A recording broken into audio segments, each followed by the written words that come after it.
I wish to respectfully acknowledge the Turrbal and Jagara people as the traditional custodians of the beautiful ancestral homelands on which I reside and undertake my educational studies. I also pay respect to the elders past and present and the emerging leaders of these coastal lands which stretch from the North Pine River in the north to Logan River in the south. These lands hold the memories, traditions, the hopes of not just the Murray people, but all Aboriginal and Torres Strait Islander people of this country. I thank them for the ways in which their vibrant traditional cultures enrich our lives today. Also respectfully acknowledge the Whadjuk Noongar people as the traditional custodians of the land on which Curtin University is situated, from which I'm proud to access my learning. Warning Aboriginal and Torres Strait Islander viewers, please be aware this document may contain references, images or names of people who have passed away. Welcome to the presentation, Indigenous Australian Seasons. My name's Lee. I live in Brisbane here with my family. I have 3 teenage children on the way to independence. I'm creating an exciting future for myself by doing my first degree. It's education, primary education. I grew up in New Zealand on the land, which was wonderful. I think it's helped me relate to a lot of aspects of this unit, which I've really enjoyed. So let's get to it. Indigenous Australian Seasons, welcome.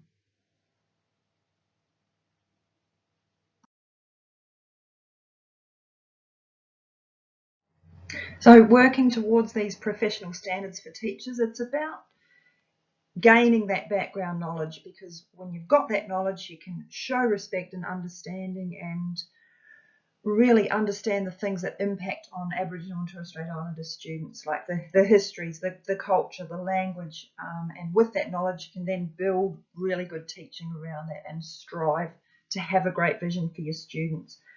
With regards to the Australian curriculum, the Aboriginal and Torres Strait Islander histories and cultures is one of the cross-curriculum priorities, and so that's, I guess, about teachers being able to incorporate and access and add that Aboriginal and Torres Strait Islander perspective to their teaching at any time. And all these new elaborations, all these new science elaborations that have just come out are really exciting and hopefully helping teachers do that even more.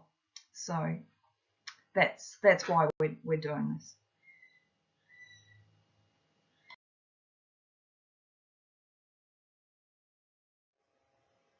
So I've chosen some resources, and let's have a look at the rationale, see why I think they're good.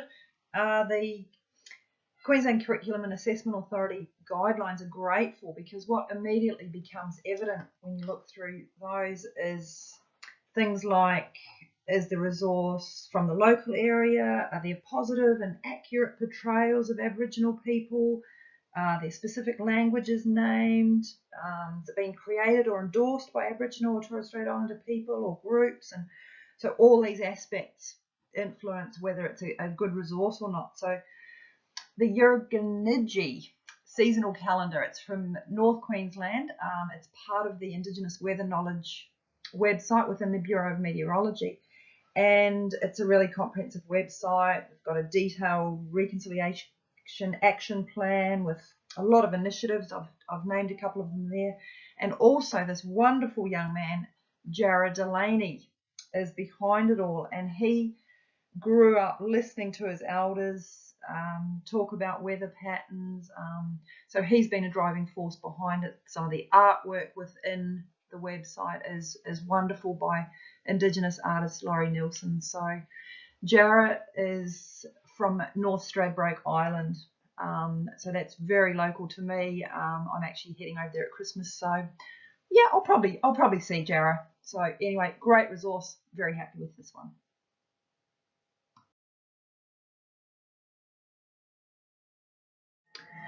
So another resource here, it's a book, Big Fella Rain, and I'm just so excited to find these resources. Again, that same theme runs through: local knowledge, local resources. It's wonderful. I really like it. So Magabala Books, for starters, is a leading Indigenous publisher. I found out some wonderful things about Magabala Books.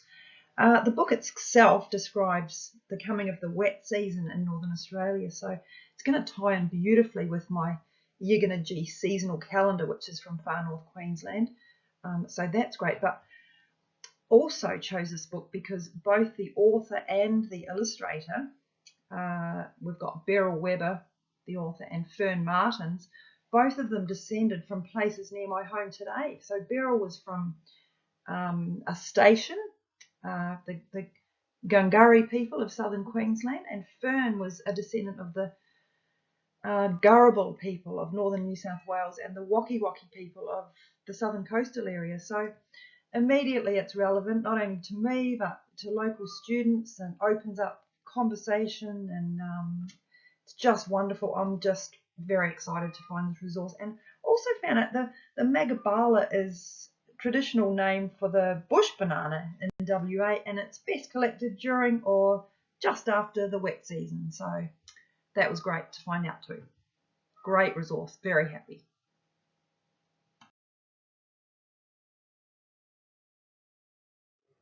So the garden space is again local, northwest suburb of the Gap in Brisbane, Balangala Community Centre. So education programs are run by Aboriginal and Torres Strait Islander cultural workers. It's also non-Indigenous people there providing some activities. It's a real cultural hub with knowledge of plants and their uses as food, fibre, craft, medicine and tools. Where possible, those plants are named in their local Brisbane Indigenous language. So raising that awareness of local language and connecting with local people, and really bringing together in an observable way those Aboriginal terms of reference that are so important. The preservation, the conservation and sharing, the harmony between people and the land, and a really group-based society. So great resource for all the local schools. Really, really good.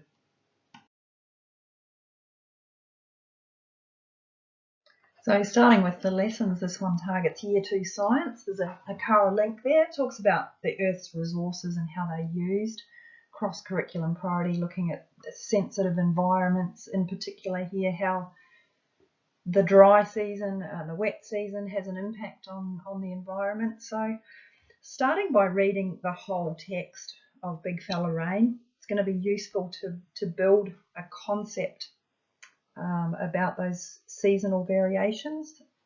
So students can then relate that back to the Yugonajee seasonal calendar, can identify and talk about what seasons were occurring in the shared story, can look at some observations and aspects of their own local environment, look at the sky, the soil, the trees, the leaves, what does the air feel like. And I thought it would be great to create a story map between their place and the place that we looked at in Big Fella Rain. So making all those links back to land and country, I think this will maintain cultural integrity, sharing stories, land links, learning maps, and the reconstruction of that story, I think goes a long way towards using Yunkaporta's ways.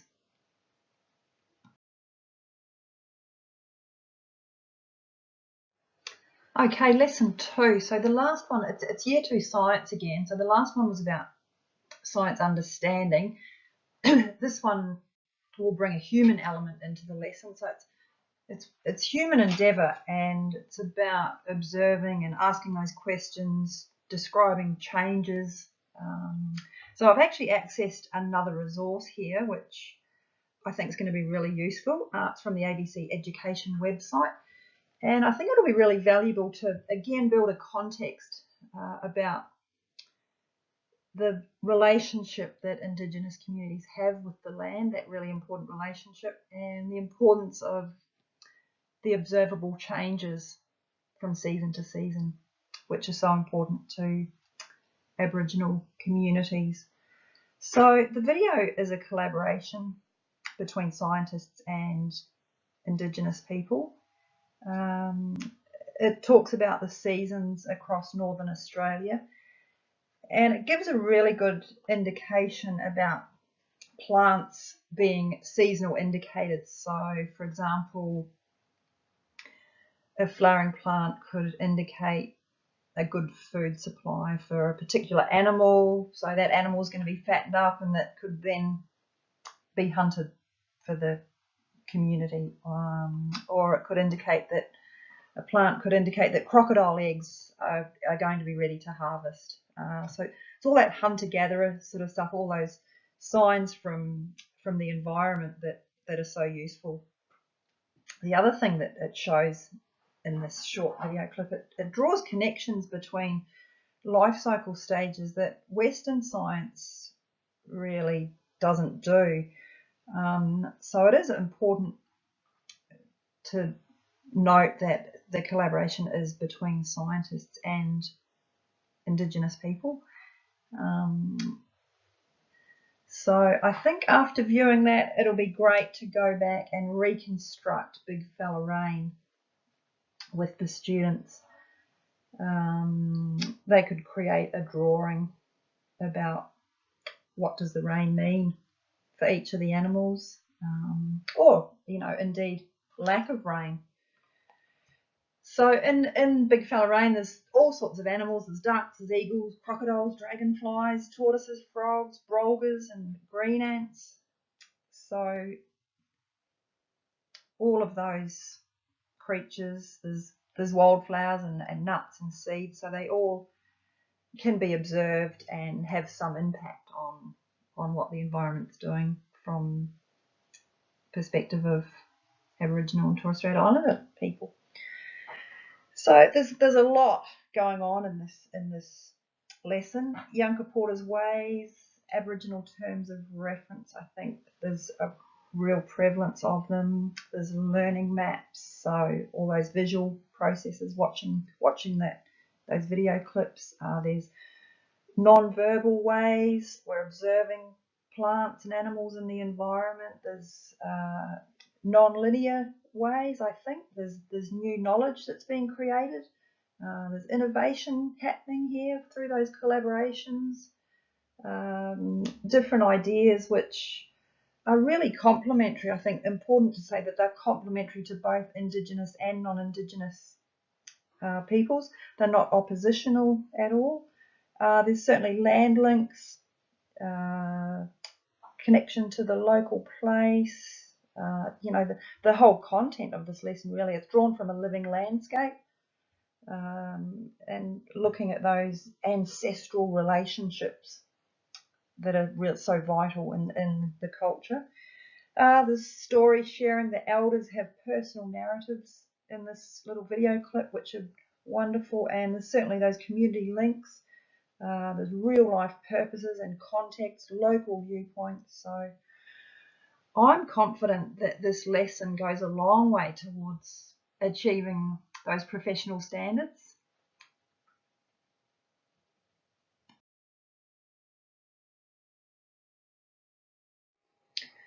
Chance to build on the last two lessons. This is Year 3 Science, again human endeavour.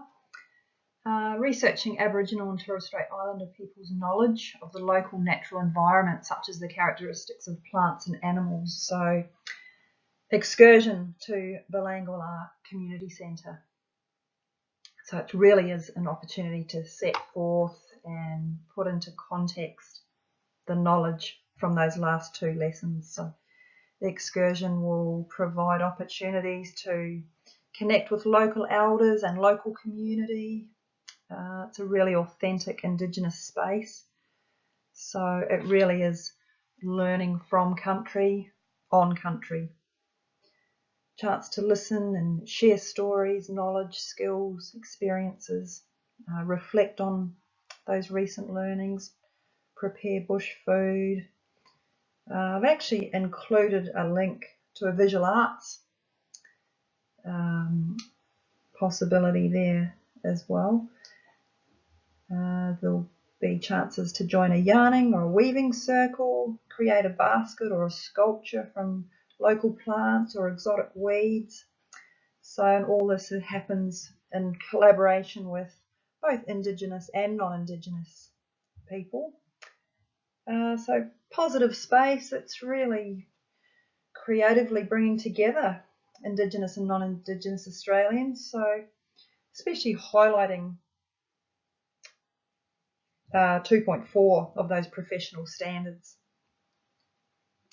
So I see visits like this as also really important, paving the way, establishing pathways for future visits. Belangala would be somewhere really great to go for significant days in the Indigenous calendar, Reconciliation Week, NAIDOC Week, National Sorry Day, the likes of those, Mabo Day, anniversary of the apology, that sort of thing. So I've noted all of Yankaporta's ways. I believe the learning will be very rich from immersing students in a space like this. So I think it would be a great day out.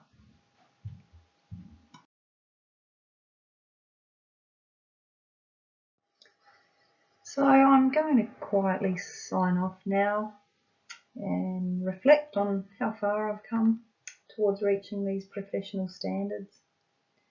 See where my strengths are, my weaknesses are, where I can improve, reflect on all that. I think what's really important is that I want to reach these standards, and it does matter, and I will keep striving to do so. Creating a positive and harmonious environment for my students, for all my students, is really important to me. Making strong connections to the land, it does sit well with me. So thank you very much for watching. If you have the chance, even just to watch the first 30 seconds, there's a link in the bottom right hand corner there. Local Brisbane elder, Uncle Nerdin Seriko, just sums up so beautifully how I feel. Thank you.